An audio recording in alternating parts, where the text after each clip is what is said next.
আমি তোমার প্রতি আমার ফিলিংস নাই, আমার সাথে তিথির রিলেশন আছে। ওই মেয়ে আলবির সাথে ঝগড়া করে এন্ড আলবি আবার ওইটার স্ক্রিনশটও আছে। তিথির সাথে ওর রিলেশনশিপ আছে নাই, এগুলো নিয়ে আজকে মোটামুটি 2-3 বছর যাবত এগুলো নিয়ে কথাবার্তা। তো ইকরা আগে থেকে সন্দেহ করতো, বাট আলবি এটা প্রতিনিয়তই বলতো যে না আমরা জাস্ট কলিগ।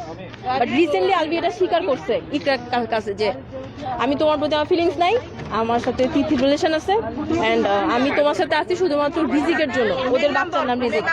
তিথির সাথে সবই ইকরা শুনছে এন্ড ইকরা এগুলা নিয়ে কথাবার্তা।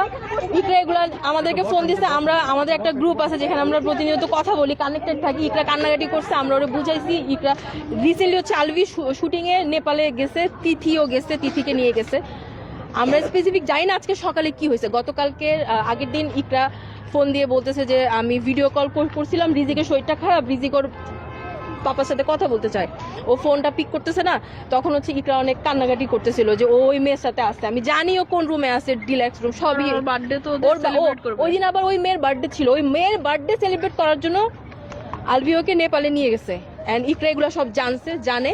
ইকরা তখন ওকে ভিডিও কল দিছে, আলবি ওকে স্ট্রেট বলছে যে তুমি আমাকে এখন ইচ্ছা করে মানে রিজিক অসুস্থ এটা বলে তুমি আমাকে মিথ্যা কথা আমাকে ডিস্টার্ব করতে এখন আমাকে তুমি ডিস্টার্ব করতে চাচ্ছ। এগুলো নিয়ে ইকরাকে ও উল্টা ইয়ে করছে। ইভেন ওই মেয়ে আলবির ওয়াইফের সাথে হাজবেন্ড ওয়াইফের মধ্যে এগুলো নিয়ে ওই মেয়ে হচ্ছে পজিটিভ হয়ে ঝামেলা করে, তুমি তোমার বউয়ের সাথে কেন থাকো, এগুলো নিয়ে ওই মেয়ে আলবির সাথে ঝগড়া করে এন্ড আলবি আবার ওইটার স্ক্রিনশটও আছে।